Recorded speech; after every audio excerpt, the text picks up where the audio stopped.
orgasm gap is a phenomena that exists or has been documented in particularly heterosexual relationships. Now, I'll use the words heterosexual and cis in this context because a lot of the studies about the orgasm gap have been done on people who are cis and heterosexual.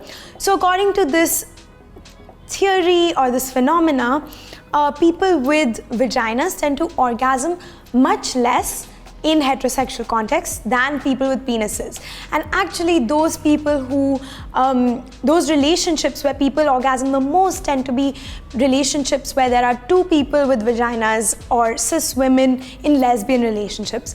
Now it's very interesting why this happens. A lot of people seem to think that it's because when it comes to orgasms, vulvas and clitorises are much more complicated.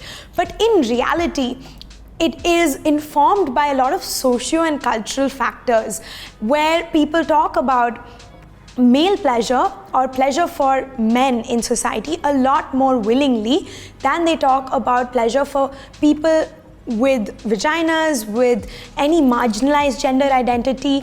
And it's almost like every conversation around sex in certain contexts are geared towards pleasing the person with the penis.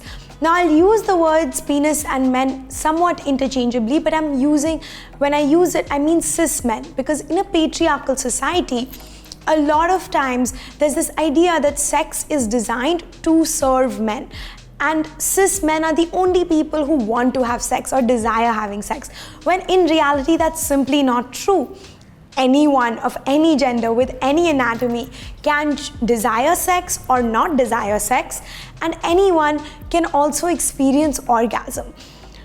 Because there is so much stigma around the anatomy of vulvas and just vulvas as a concept, people don't take the time to understand how a clitoris works, and there's such little information out there. Even when someone tries to search for that information, it's not always accurate or easily available. And that's where this orgasm gap comes from. In reality, it is not necessarily something that's a biological function as much as it is just a function of our willingness to accept that people with vulvas can have orgasms, and prioritizing those orgasms are really important.